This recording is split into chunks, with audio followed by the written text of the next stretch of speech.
Hi friends, ఎలా ఉన్నారు? ప్రతిరోజు తప్పనిసరిగా ధ్యానం చేస్తున్నారా? ఈరోజు ఒక మంచి మాట. ధర్మం అనేది మనిషి సృష్టించింది కాదు, దైవం సృష్టించింది. అందుకే మనిషి ఉన్నా లేకున్నా సృష్టి ఉన్నంత వరకు ఈ ధర్మం ఉంటుంది. ధర్మో రక్షతి రక్షితః అన్నారు కదా. ధర్మాన్ని నువ్వు కాపాడితే ఆ ధర్మమే నిన్ను కాపాడుతుందని ఆ శివుడే ప్రస్తావించాడు. నువ్వు వెళ్ళే దారి నిజాయితీగా ఉంటే నారు పోసిన భగవంతుడే నీరు పోసి నీ జీవితాన్ని పూలబాటగా మారుస్తాడు. ప్రతి బాధకి ఒక సంతోషం ఉంటుంది. ప్రతి తప్పుకి సరిదిద్దుకునే ఒక అవకాశం ఉంటుంది. జీవితంలో జరిగే ప్రతి సంఘటనకి కాలమే సమాధానం చెబుతుంది.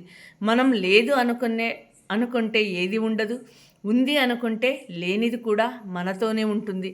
అందుకే ఎప్పుడూ ప్రతి క్షణం వర్తమానంలోనే జీవించాలి.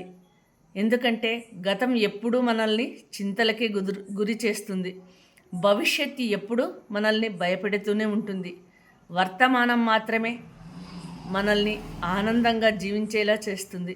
ఇవన్నీ మనకు తెలియాలంటే ప్రతిరోజు క్రమం తప్పకుండా ధ్యానం చేయాలి. ధ్యానం చేయండి, ఆనందంగా జీవించండి. Thank you.